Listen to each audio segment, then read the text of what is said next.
거룩하신 주님의 이름으로 여러분께 이 말씀을 드립니다. 오늘은 말씀의 시작을 다른 길이라는 표현으로부터 시작해 보겠습니다. 다른 길. 우리 인생을 길에 비유하기도 하지요. 이 길에 비유하면 수많은 다른 길이 있다는 걸 아실 것입니다. 우리 인생이 길이라면 정말 우리 인생의 길은 수많은 다른 길이 있는 것입니다. 어떤 사람은 이 방향으로, 어떤 사람은 저 방향으로 이렇게 가는 수많은 다른 길이 있는 거죠. 함께 공부를 했었고 함께 생활을 했어도 시간이 흐른 후에 전혀 다른 모습으로 각자의 길을 가고 있음을 보게 되지 않습니까? 이제는 나랑 같이 공부했었는데, 같이 생활했었는데, 그런데 시간이 흐른 다음에 다른 길을 가고 있다, 이런 말입니다. 설교를 준비하면서 고속도로 갔다는 그런 느낌을 받게 됩니다. 우리나라에 고속도로가 얼마나 많이 있습니까? 그렇죠? 근데 같은 그 장소에서 출발했다고 하더라도 분기점마다 갈라져서 다른 목적지로 가는 모습을 한번 생각해 보십시오. 똑같이 출발해서 경부고속도로를 타고 갑니다. 그런데 신갈 제이시가 나오면 거기서 그냥 쭉 경부고속도로를 타는 사람도 있지만 영동을 또 타는 사람도 있지 않습니까? 영동고속도로도 인천 방향을 타는 사람이 있고 강릉 방향을 타는 사람도 있을 것입니다. 그렇죠? 그리고 거기서 끝나지 않죠. 분기점에서 같은 방향의 길로 간다고 해도 다른 나들목으로 나가기도 하지 않습니까? 같은 강릉 방향의 영동고속도로를 좀 탔습니다. 그래도 어떤 사람은 원주 IC에서 내리기도 하고요, 어떤 사람은 평창 IC에서 내리기도 하고 그렇게 달라지게 되는 겁니다. 거기서 끝나는 게 아니죠. 이용하는 나들목이 같아도 똑같이 평창에서 내려도 이후에 국도의 길이 또 달라질 수 있는 것입니다. 계속해서 시간이 흐를수록 다른 길로 그렇게 가게 되는 게 우리 인생이다 하는 말씀을 지금 드리고 있어요. 신앙인들이 가는 길도 다르다는 그런 생각을 하게 됩니다. 같은 하나님을 믿고 신앙생활을 한다고 하지만, 같은 하나님이잖아요. 그리고 같이 신앙생활을 한다고 하지만 시간이 한참 흐른 후에 보면 매우 다른 모습으로 살아가고 있다는 것을 알 수 있습니다. 때로는 신앙의 유무에서도 차이가 나기도 하고요, 주일 성수 부분에도 차이가 나기도 하고, 또 교회 일에 헌신하는 부분에 있어도 차이가 나는 모습을 보이기도 합니다. 시간이 흐르면서 차이가 점점점 나타나고 다른 모습이 보이는 거죠. 게다가 교단을 선택하고 교회를 선택하고 목회자를 선택하고 또 교회 내 갈등을 겪으면서 전혀 다른 길을 걸어가는 신앙의 모습을 보일 때가 있는 것입니다. 처음에는 안 그랬는데, 우리 같이 그냥 신앙생활 했었는데, 그런데 시간이 지나면서 전혀 다른 모습을 보이고 있다, 이런 말이에요. 오래전 저도 교회 학교 생활을 같이 한 친구들이 있습니다. 지금도 연락하는 친구들이 있습니다. 근데 안타깝게도 그 친구들 중에는 신앙생활을 하지 않는 친구도 있습니다.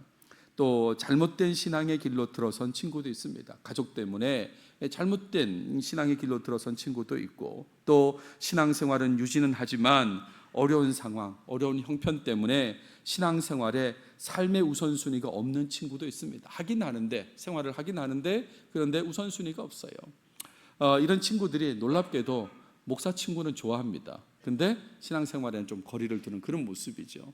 뿐만 아니라 성실하게 교회 직분을 수행하는 친구도 있습니다. 그리고 안타깝게도 뭘 하는지 전혀 소식을 모르는 친구도 있어요. 신앙생활을 잘 하고 있는지 못하고 있는지 어디서 살고 있는지 전혀 모르는 그런 친구도 있습니다. 어떻게 이렇게 다른 길을 갈 거라고 생각을 못했던 거죠.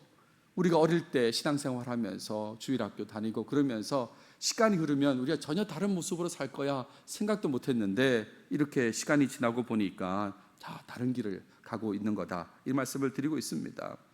왜 그런 말씀을 드리냐면, 오늘 본문에도 하나님에 대해 다른 길을 가는 사람들이 등장하기 때문에 그렇습니다. 하나님에 대해서 다른 길을 가는 사람들, 한때는 같이 생활도 하고 하나님의 역사하심을 같이 경험했던 사람들이지만 시간이 흐른 뒤에 너무나 다른, 너무나 대조적인 그런 모습을 보여주고 있다라고 하겠습니다. 이런 모습을 보면서 하나님에 대한 바른 신앙의 태도를 지향하고자 합니다. 오늘 말씀을 보면서 어떻게 하면 하나님에 대해서 바른 신앙의 태도를 가질까, 그 부분에 주목하면서 말씀을 살펴보고자 합니다. 오늘 다룰 본문은 27절에서 38절까지다라고 하겠습니다. 본문을 보시면 오늘 본문은 소돔과 고모라에 대한 하나님의 심판이 나타난 직후의 내용이다라고 하겠습니다. 그래, 지난 시간에 소돔과 고모라의 심판의 내용을 봤지 않습니까? 그 직후의 내용이에요. 오늘 본문에는 두 가지 내용이 등장하는데 하나는 아브라함에 대한 내용이고 또 하나는 롯과 롯의 딸들에 대한 내용, 이 두 가지입니다. 두 가지로 구성된 게 오늘 본문의 내용입니다. 그런데 이 두 내용은 하나님에 대한 태도에 있어서 앞서 말씀드렸죠. 너무나 다른 길을 가는 내용이다라고 그렇게 말할 수 있겠습니다.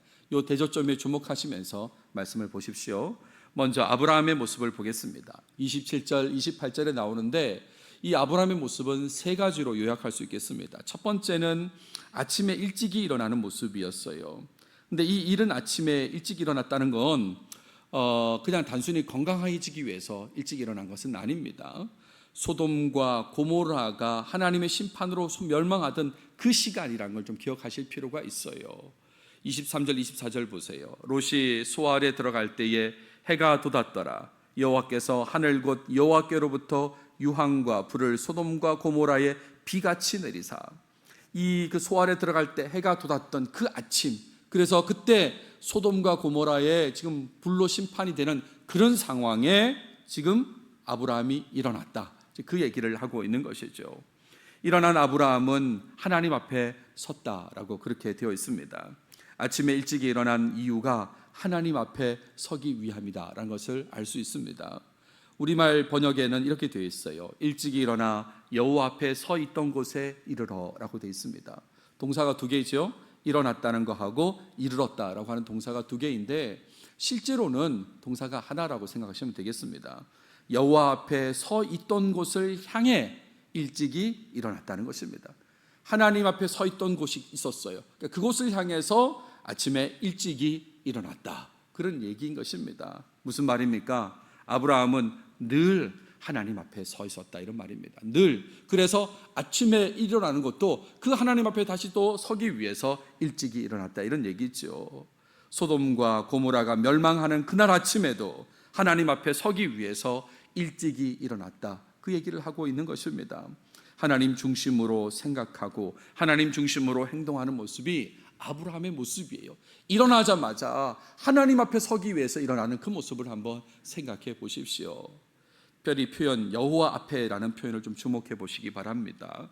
여호와 앞에라는 표현에 해당되는 히브리어 표현이 에트 프네이 예후바 이렇게 되어 있는데, 이 에트라는 말은 모모세라는 말이에요. 모모세. 그리고 이 단어가 야훼, 여호와라는 단어이거든요. 그리고 그 사이에 있는 단어, 이 프네이라는 단어가 원래는 파님이라는 단어인데 얼굴이라는 뜻입니다. 얼굴. 그러니까 하나님의 얼굴은 곧 임재와 관련되어 있죠. 그러니까 이걸 좀 직역해서 얘기하면 여호와 앞에라는 말은 여호와 하나님의 얼굴 앞에, 여호와 하나님의 임재 앞에 이렇게 섰다, 그런 얘기를 하고 있는 것입니다. 이 여호와 하나님의 얼굴 앞에, 하나님의 임재 앞에라는 말을 라틴어로 표현한 게 코람데오라고 하는 것입니다. 오늘 제가 제목으로 썼지 않습니까? 코람데오라는 말, 굳이 영어로 쓰면 in the presence of God이라고 할 수 있는데 하나님의 존전에 뭐 그런 얘기잖아요. 하나님 계신 곳에, 이런 말입니다. 이거를 신전 의식이라고 그렇게 부르기도 합니다. 하나님 앞에 있는 의식, 뭐 그런 건데 아무튼 이런 모습으로 아브라함이 일어났다는 거죠. 하나님 앞에 서기 위해서 일찍 일어났다, 늘 하나님을 의식하는 삶을 살았다, 그렇게 얘기할 수 있는 것입니다. 그러면서 세 번째 아브라함의 모습은 소돔과 고모라 지역을 바라보는 모습이었습니다. 연기가 옹기가마의 연기같이 치솟음을 보았더라라고 했습니다. 멀리서도 볼 수 있는 시커먼 연기다, 이런 말이에요. 아브라함은 헤브론에 있었습니다.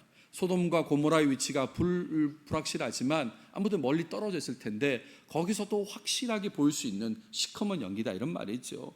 뭐 이런 연기 여러분 아시죠, 그죠? 이런 연기가 먼 곳에서도 보였다, 이런 말인 것입니다. 이 말은 매우 혹독한 심판이라는 걸 알 수 있는 거죠. 불과 유황으로 소돔과 고모라가 심판을 당하는데 멀리 떨어진 헤브론에서도 그 연기를 볼 수 있는 그런 심판이었다, 이런 말입니다. 그러면서 29절에는 롯과 롯의 가족이 이 심판을 피한 이유를 말하고 있어요. 하나님께서 아브라함을 생각하셨기 때문에 피하게 되었다는 얘기를 합니다. 하나님이 아브라함을 생각하사 롯을 그 엎으시는 중에서 내보내셨더라라고 했습니다. 여러분, 우리 지금 앞선 두 주간 동안에 롯의 모습을 보았지 않습니까? 그 모습이 어떤 모습이에요? 인간적인 방법을 사용하는 모습이었고 세상에 대한 미련을 버리지 못한 그런 모습을 보인 게 롯인데, 근데 그런 롯을 살리신 이유를 알게 하는 내용이 바로 29절에 나오고 있습니다. 쉽게 말하면 늘 하나님을 의식하며 사는 아브라함 때문이다, 이런 말입니다. 일어나자마자 하나님의 앞에, 하나님 얼굴 앞에 서는 그 아브라함 때문에 이 롯의 목숨을 살려주었다. 지금 그 얘기를 29절이 하고 있다, 이런 말이에요. 그런데 이어지는 30절부터 38절까지 롯과 롯의 두 딸들의 모습은 매우 좋지 않는 모습이다라고 할 수 있겠습니다. 먼저 소알에서 나와서 산에 올라가는 모습이 등장하고 있습니다. 미련을 버리지 못해서 하나님 말씀에 불순종하며 간 곳이 소알이지 않습니까? 처음부터 산으로 가라고 했습니다. 근데 못 가겠다고 한 사람이 바로 롯이잖아요. 가능하면 이 소돔 근처에 있기 위해서 소알에 가겠다고 한 사람이 롯이다, 이런 말입니다. 기억나시죠? 19절에 내가 도망하여 산에까지 갈 수 없나이다. 두렵건대 재앙을 만나 죽을까 하나이다 라고 하면서 소알성에 머물도록 해달라고 그렇게 요청했거든요. 그때 허락을 받았습니다. 그렇게 하라고. 그런데 하나님 말씀을 또 신뢰하지 못하는 모습을 보여요. 소알성에 가라고 허락한 다음에 이렇게 말씀하십니다. 그가 그에게 이르되 내가 이 일에도 내 소원을 들었은즉 내가 말하는 그 성읍을 멸하지 아니하리니 라고 했어요. 소알을 허락해 주시고 거기 들어가면 멸하지 않겠다고 약속해 주셨습니다. 그런데 소돔과 고모라가 지금 망하는 걸 보면서 두려웠던 거예요. 그러니까 하나님이 이 말씀을 신뢰하지 못합니다. 못해서 어떻게 합니까? 산에 가겠다고, 지금 그렇게 얘기한 거다, 이런 말이에요. 산에 가겠다고 계속해서 불순종하고 불신하는 모습을 보인 게 롯의 모습입니다. 게다가 두 딸들과 그 산에 거할 때 굴에 거했습니다. 그러면서 이 두 딸들이 비윤리적인 행동을 하는 그런 내용이 나타나게 됩니다. 여러분 잘 알고 있는 그 내용이잖아요. 아버지 롯에게 술을 마시게 하고 그래서 두 딸들이 차례로 동침해서 후손을 이어갔다는 그 얘기가 뒤에 이어지는 내용입니다. 큰 딸이 낳은 아들이 이름을 모압이라고 했고요. 또 작은 딸이 낳은 아들은 베남미라고 했습니다.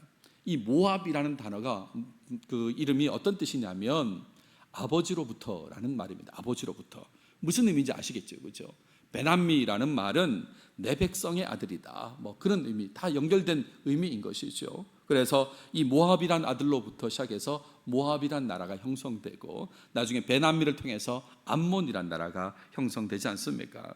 지도를 잠깐 보여드리면 가운데 사해가 있습니다. 사해 오른쪽 요단 동편을 한번 보십시오. 그러면 모압이 여기 있고 암몬이 있습니다. 모압 아래쪽에는 에돔이 있다는 것도 확인하실 거예요. 그러니까 아브라함 입장에서 보세요. 아브라함 입장에서는 에돔이라고 하는 밑에 나라는 아브라함의 손자 나라이죠. 에서와 관련되어 있으니까 손자 나라이고요. 그리고 모압과 암몬은 아브라함 입장에서 조카의 아들, 조카의 손자, 뭐 이렇게 되는 그런 나라가 되는 것입니다. 다 아브라함과 관련된 나라가 되는 거죠. 아무튼 이 30절에서 38절까지의 롯과 두 딸들의 모습은 한마디로 말하면 하나님을 전혀 의식하지 않는 모습이다 라고 할 수 있겠습니다. 아브라함은 일어나자마자 하나님의 앞에, 하나님 얼굴 앞에 서려고 했던 모습이라면 이 롯과 두 딸들의 모습은 산으로 가는 모습, 그리고 이후에 이뤄진 모습들을 보면 전혀 여기에는 하나님을 의식하지 않는 그런 모습이다 라고 할 수 있는 거죠.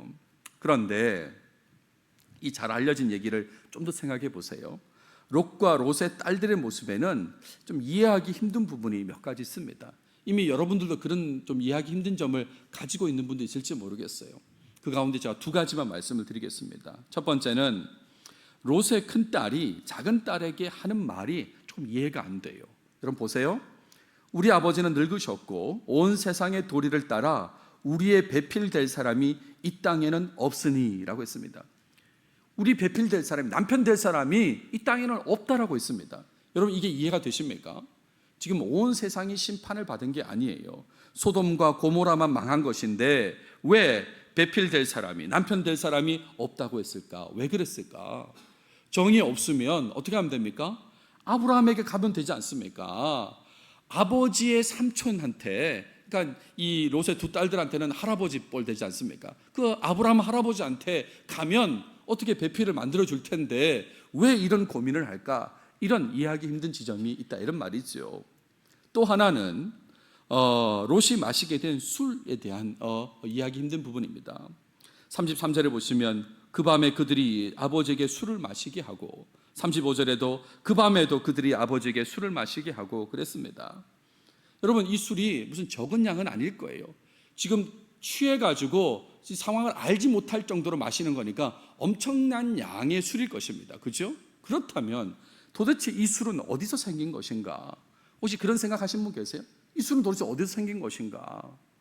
여러분 마음에 편의점에서 산 게 아닐까? 혹시 이렇게 생각하신 분 있습니까? 이때 편의점이 어디 있습니까? 어디서 술을 가져온 거야 이게 도대체? 이런 생각을 하게 되죠. 첫 번째, 배필될 사람이 이 땅에 없다는 딸들의 생각을 한번 주목해 보십시오. 왜 이렇게 생각했을까? 그것은 소돔과 고모라의 문화에 익숙한 사람이 없다고 생각한 거예요. 그 문화에 익숙한 남자가 없다는 겁니다. 자신들에게 익숙한 그 환경만 추구하다 보니까 없다라고 표현한 거예요. 제가 어떤 공간에 혼자 있습니다. 혼자 있는데 어떤 사람이 그 공간의 문을 삐쭉 열더니 하는 말이 아무도 없네 하고 문을 닫았어요. 그러면 나를 무시하나? 라고 생각할 수도 있겠지만 그 사람 입장에서는 그 사람이 찾는 사람이 없는 거예요. 무슨 말인지 아시겠습니까? 나를 무시한 게 아니라 자기가 생각하는 사람들이 있지 않겠어요? 근데 그 사람이 아무도 없다는 그 얘기를 한 거죠. 지금 롯의 두 딸도 그런 입장입니다. 자기가 익숙한 환경과 관련된 사람, 그런 남자가 없다, 그 얘기를 한 것이죠. 그런 얘기입니다. 아무도 없네, 그 얘기예요. 아버지가 그 문화 속에 남은 유일한 남자라고 여긴 것입니다. 그런 모습이 지금 오늘 본문에 나오는 이야기다, 이런 얘기죠. 그러니까 죄악된 문화로부터 벗어나지 못한 모습이 바로 이 모습이에요. 소돔과 고모라의 죄악된 문화에서 전혀 벗어나지 못한 모습, 다르게 얘기하면 하나님을 조금도 생각하지 않는 모습이 이 표현 속에 나오는 거예요. 배필될 사람이 없다는, 이 땅에 없다는 말 자체가 하나님을 전혀 생각하지 않는 그런 모습이다, 이런 말입니다. 두 번째, 매우 심하게 취할 정도의 술의 출처는 어딘가? 다시 33절 보시면 그러나 그 아버지는 그 딸이 눕고 일어나는 것을 깨닫지 못하였더라 그랬습니다. 35절에도 그러나 아버지는 그 딸이 눕고 일어나는 것을 깨닫지 못하였더라 그랬어요. 술을 먹어보지 않은 저 입장에서는 얼만큼 먹어야 이렇게 되는지는 잘 모르겠습니다. 소위 필름이 끊겼다 그런 얘기지 않습니까? 어느 정도 먹어야 이렇게 되는지는 모르겠으나 제 그냥 상식으로는 일단은 많이 먹어야 될 것 같습니다. 많이 먹어야 될 것 같은데, 그런데 그 술은 어디서 온 거야? 라고 했을 때 일단은 본문 속에서는 이렇게밖에 생각할 수가 없어요. 소돔 집에서 나올 때부터 가져온 것이에요. 지금 소돔성이 망한다고 천사를 통해서 경고를 받고 피난하라고 그랬을 때에, 그때 나올 때, 지금 두 손을 붙잡혀가지고 강제로 끌림을 당해서 나올 때, 그때조차도 술을 가지고 나왔다 이럽니다. 술을 가지고. 그런 거죠. 긴급하게 피신하는 상황에서도 상당량의 술, 그것도 적은 양이 아닙니다. 먹고 좀 취하는 필름이 끊어지게 만들 이틀치 이상의 그 술을 가지고 나왔다, 이런 말입니다. 여러분 상상이 되십니까? 예? 그것도 소 아래서 지금 머물면서 소돔이 망하는 걸 보았지 않습니까? 보고서도 다시 산으로 오면서, 산으로 도망하면서 여전히 또 그 술을 가지고 왔다라고 생각해야 되는 거죠. 얼마나 놀랍습니까? 여러분 갑자기 비상 상황이 되면 여러분 가지고 있는 물건 중에 뭐만 들고 나가겠습니까? 되게 핸드폰 들고 나가거나 그러지 않겠습니까? 지갑. 근데 술부터 들고 나가는 사람 있을까요? 예? 그것도 많은 양의 술을. 지금 이 롯의 가정의 모습이 이런 모습이다, 이런 얘기죠. 다시 말해서 소돔의 죄악된 문화에 깊이 빠져있는 모습이다라고 할 수 있는 겁니다. 이 모습조차도 소돔의 이 죄악된 문화에 깊이 빠져있는 모습, 바꿔 얘기하면 앞서도 얘기한 대로 하나님을 조금도 생각하지 않는 모습이에요. 그러니까 천사를 통해서 피신하라는 얘기를 들었음에도 불구하고 술부터 챙기는 거예요. 많은 양의 술을 챙겨가지고 그렇게 이동하는 그런 모습을 보였다, 이런 말입니다. 여러분, 오늘 본문은 하나님에 대한 아브라함의 모습과 롯과 롯의 딸들의 모습을 대조하는 내용이다라고 제가 말씀을 드렸죠. 아브라함은 이른 아침 일어나면서부터 하나님 앞에 있음을 알고 하나님을 의식하는 삶을 살았어요. 반면에 롯과 롯의 딸들은 하나님을 조금도 의식하지 않는 그런 모습을 보였습니다. 조금도 의식하지 않습니다. 롯과 롯의 딸들은 소돔의 죄악된 문화에만 익숙한 모습, 그 모습을 보여주고 말하고 행동했다, 이런 말이에요. 그 결과 어떻게 됩니까? 하나님께서는 아브라함으로 인해서 롯에게 은혜를 베푸셨습니다. 생명을 건져주셨어요. 롯은 그 은혜를 근데 누리지는 못해요. 하나님께서 아브라함을 통해서 아브라함 때문에 롯에게 은혜를 베풀어 주셨지만 롯은 그 은혜를 누리지 못합니다. 소돔과 고모라가 멸망하는 상황에서 목숨을 건지긴 했지만 딱 거기까지입니다. 목숨을 건지는 거기까지다, 이런 말이에요. 아내는 소금 기둥이 돼서 죽고 또 딸들과의 비윤리적인 상황이 발생하게 되었다, 이런 말이죠. 여러분, 창세기를 한번 뒤져보십시오. 이후에 롯에 대한 이야기는 더 이상 언급되지 않습니다. 롯 이야기는 이게 끝이다, 이런 말이에요. 이런 비윤리적인 상황에서 모압과 베남미가 태어난 이야기로 그냥 롯에 대한 이야기는 끝이다, 이런 말입니다. 눈 뜨면서부터 하나님을 의식하는 사람의 평안한 삶, 그로 인해 타인까지 복을 받는 삶, 이게 바로 아브라함의 삶이지 않습니까?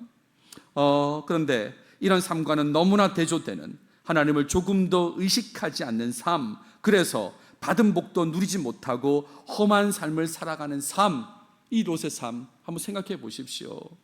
이 두 종류의 삶 중에 여러분은 어떤 종류의 삶을 살아가고 있습니까? 하나님만 의식하는 삶, 하나님을 전혀 의식하지 않는 삶, 이 두 삶 중에 여러분은 어떤 삶을 살아가십니까? 이렇게 질문하면 대부분 사람들은 중간쯤입니다 라고 그렇게 말할지 모르겠지만 잘 생각해 보세요. 중간은 없어요. 하나님을 의식하든지 의식하지 않든지, 무슨 의식했다 안 했다 뭐 왔다 갔다 이런 중간은 없는 거죠. 그래서 적용적으로 말씀드리고 싶은 건 아브라함처럼 항상 하나님을 의식하는 삶을 살아가시길 바랍니다. 정말 항상 하나님을 의식하시길 바래요. 어디에 있든지 늘 하나님의 얼굴 앞에 있음을 의식하고 살 때 신앙인으로서의 경건한 삶이 잘 유지될 수 있는 거예요. 하나님을 계속 의식하고 살 때 경건한 삶을 유지할 수 있다, 이런 말입니다. 반대로 그렇게 하나님을 의식하지 않으면 어떻게 될까요? 쉽게 죄악에 빠질 수밖에 없는 것이죠. 하나님을 의식하지 않으니까 죄를 짓게 된다, 이런 말입니다. 삶 속에서 여러분 얼마나 자주 하나님을 의식하며 살아가고 있습니까? 얼마나 자주 의식하며 살아가고 있습니까? 하나님께서 함께 하신다는 것에 대한 지금 지식을 말하고 있는 게 아닙니다. 하나님 함께 하시지, 옆에 계시지, 이런 알고 있는 거, 지식을 얘기하는 게 아니라 의식하고 있는 걸 말하는 거예요. 의식하고 있는 거. 얼마나 자주 의식하십니까? 온 세상 창조주이시고 주관자이시고 구원자이신 하나님, 전지하시고 전능하시고 무소부재하신 하나님, 그 하나님과 함께하고 있음을 얼마나 의식하고 있습니까?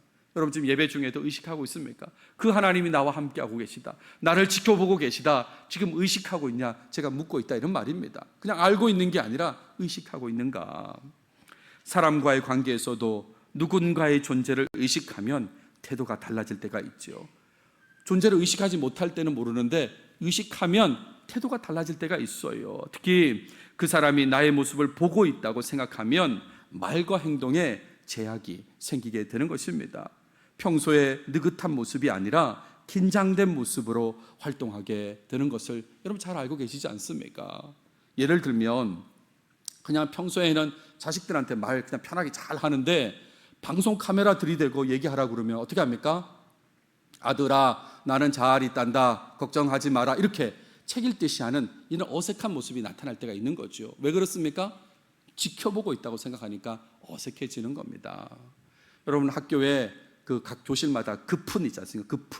급훈을 보면 의식하라고, 누가 지켜보는 걸 의식하라고 쓴 급훈들이 있어요. 예를 들면 엄마가 보고 있다, 이게 급훈인 것입니다. 엄마가 보고 있다. 학생들이 그걸 볼 때마다 엄마가 보고 있다.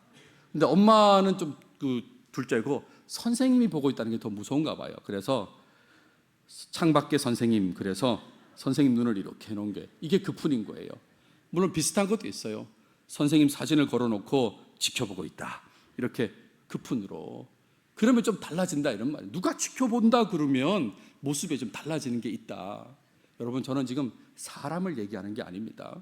온 세상 창조주 하나님을 말하고 있어요. 항상 하나님 앞에 있음을 의식하며 살아가시기 바랍니다. 하나님 얼굴 앞에 있다는 것을 의식하며 살아가셔야 돼요. 제대로 하나님을 의식한다면 신앙생활에 있어서 큰 변화와 발전을 경험하게 될 것입니다. 해보십시오. 하나님을 매 순간 의식하고 살아보십시오. 그러면 이전에 느끼지 못한 신앙생활의 발전을 경험하게 될 것이다, 이런 말입니다. 하나님께서 기뻐하시는 말, 기뻐하시는 행동만을 하려고 할 것입니다. 하나님이 지켜보시니까요. 그러니까 하나님이 기뻐하시는 말을 하려고, 기뻐하시는 행동을 하려고, 그것도 담대하게, 당당하게, 하지만 평안하게, 이렇게 하나님이 기뻐하시는 말과 행동을 할 거예요. 사도 바울이 그랬습니다. 정말 긴급한 상황이에요. 갈라디아서 상황은. 그런데 갈라디아 교인들한테 이렇게 얘기하죠. 이제 내가 사람들에게 좋게 하랴, 하나님께 좋게 하랴, 사람들에게 기쁨을 구하랴. 내가 지금까지 사람들의 기쁨을 구하였다면 그리스도의 종이 아니니라. 이렇게 담대하게 당당하게 얘기하는 것입니다. 내가 사람에게 좋게 하겠느냐, 하나님께 좋게 하겠느냐? 당연히 하나님께 좋게 한다, 그런 얘기지 않습니까? 아브라함처럼 아침에 눈을 뜰 때부터 하나님 앞에 있다는 것을 의식하시면 좋겠습니다. 정말 그렇게 하시면 좋겠어요. 아침에 눈 뜰 때부터 내가 하나님 얼굴 앞에 있다, 좀 의식하면 좋겠습니다. 아침에 눈을 뜰 때에 기도부터 하기를 권합니다. 목사로서 오늘 설교에서 특별히 권하는 건 아침에 눈을 뜰 때 여러분 이부자리에서 어떤 모습이든 관계없습니다. 먼저 하나님께 기도부터 하시길 바랍니다. 생명 주셔서 감사하고 새로운 하루를 허락하심에 감사하면서 하나님을 좀 의식해 보십시오. 그러면 정말 달라진 삶을 살 거예요. 이건 제가 저한테 어릴 때 교회에서 가르쳐 준 내용이거든요. 어릴 때 배운 건데 이렇게 할수록 매일 하나님과 함께함을 더욱 느끼게 됩니다. 저는 오늘 아침에도 눈을 뜨면서 하나님 고맙습니다, 제가 오늘 또 주일을 맡게 해서 감사합니다 라고 하면 제 스스로가 하나님 앞에 있다는 걸 느끼는 거예요. 하나님이 함께 하심을 느끼게 돼요. 해보세요. 정말 눈 뜨자마자 그렇게 해보세요. 그냥 가자, 스스로 가자, 이러고 하지 마시고 그냥 하나님께 먼저 기도해 보시라고요. 그러면 하나님을 의식하면서 달라진 삶을 살 수 있을 것입니다. 여러분, 교회 건물 안에 들어오셨는데 이 건물 안에 있다고, 예배 시간에 참여하고 있다고 해서 다 하나님을 의식하는 것은 아니라는 거 여러분 잘 알고 계실 것입니다. 교회에 있다고, 어디 있어 교회, 뭐 하고 있어, 지금 예배 참여하고 있어 라고 한다고 해서 하나님을 다 의식하고 있는 것은 아니지 않습니까? 하나님 앞에 있음을 의식하기 위해서는 개인적인 노력이 따라야 되는 거죠. 이곳에 있다 하더라도 하나님을 의식하기 위해서는 개인적인 노력이 필요한 것입니다. 그렇지 않으면 예배 시간에도 다른 생각, 다른 행동으로 시간을 보내게 되는 거죠. 오늘 목사 좀 설교 기네, 아유 참, 그리고 끝나고 어디를 가야 되는데 어떻게 해야 되는데, 이런 생각으로 할 때가 있다 이 말입니다. 예배를 드리면서도 하나님을 의식하지 않는 그런 모습으로 시간을 보낼 수 있는 거죠. 앞서 제가 잠에서 깨자마자 기도해달라고 그렇게 권했는데, 그것처럼 여러분 교회 건물에 들어오면 먼저 예배당에 들러 기도부터 하길 바랍니다. 이것도 어릴 때 제가 교회에서 배운 겁니다. 교회에 오면 기도부터 해야지. 무슨 목적으로 왔든, 예배는 말할 것도 없고요. 무슨 목적으로 교회로 오든지 오면 예배당, 또 형편이 허락되지 않으면 다른 공간에서라도 기도부터 해야 되는 거죠. 그렇지 않습니까? 여러분 주방 일로 오시든 어떤 일로 오시든 왔으면 하나님 제가 이곳에 왔습니다, 그리고 기도부터 하는 게 바른 모습이지 않겠어요? 그렇게 해보세요. 그러면 하나님을 계속해서 의식하며 살 수 있는 거다, 이런 말이에요.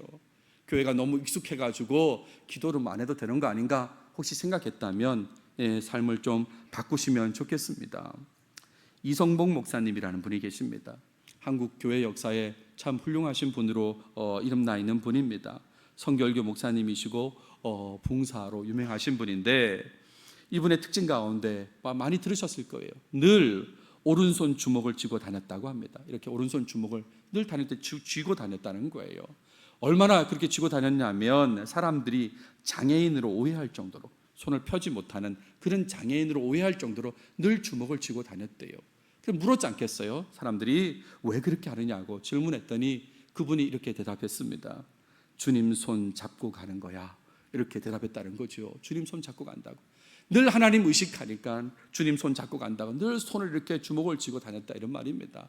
이렇게라도 노력하는 거죠. 하나님 계속 의식하려고 이렇게 노력했던 분도 있다, 이런 말씀을 드립니다. 어떻게 해서라도 늘 하나님을 의식하며 하나님의 함께 하심을 경험하는 여러분 모두가 다 되시길 바랍니다. 삶의 자리에서 계속해서 주여 주여 외치면서 하나님을 의식할 수도 있지요. 하나님이라고 부를 수도 있고 아버지라고 부를 수도 있을 것입니다. 뭐라고 부르든지 늘 하나님을 의식하며 살았으면 좋겠어요. 다만 여러분, 이거를 하나님을 의식하는 것 관계없이 한숨처럼은 쓰지 마세요. 주여, 그냥 한숨이에요. 한숨. 하나님을 의식한 게 아니라 그냥 한숨으로 쓰는 그런 주여 말고요, 정말 순간마다 주여, 아버지, 하나님, 그러면서 하나님을 의식하며 살아보라, 이런 말입니다. 그럴 때에 더 경건하게 살아갈 수 있습니다. 더 경건하게. 그걸 또 그 경건을 바탕으로 아브라함처럼 평안할 수 있고 나를 통해서 또 다른 사람이 복을 얻을 수도 있게 되는 거거든요. 그러니까 정말 하나님 의식하며 사십시오. 절대 롯의 딸들처럼 하나님을 전혀 의식하지 않고 사는 그런 사람은 여러분 가운데 아무도 없길 바랍니다. 하나님을 의식하지 않으면 어떻게 됩니까? 하나님의 역사하심을 보더라도 불순종하게 됩니다. 지금 소알성에 있으면서 소돔과 고모라의 불과 유황이 떨어져서 심판이 이루어지는 거 하나님의 역사를 보고 있지 않습니까? 그래도 하나님을 의식하지 않으니까 우리 산으로 갈래 라고 하고 술을 들고 가는 그런 모습을 보인다, 이런 말입니다. 여전히 과거의 잘못으로부터 벗어나지 못하는 모습, 하나님을 의식하지 않으니까 계속해서 이런 모습으로 산다, 이런 말이죠. 그럼 잠언서에 이런 말이 있지 않습니까? 개가 그 토한 것을 도로 먹는 것 같이, 개가 그 토한 것을 도로 먹는 것 같이 미련한 자는 그 미련한 것을 거듭 행한다라고 했습니다. 미련하다는 말은 지혜가 없다는 말이고요, 하나님을 경외하지 않는다, 즉 하나님을 의식하지 않는다, 이런 말입니다. 하나님을 의식하지 않는 자는 개가 그 토한 것을 도로 먹듯이 죄악된 삶을 살게 돼 있다, 이런 말이죠.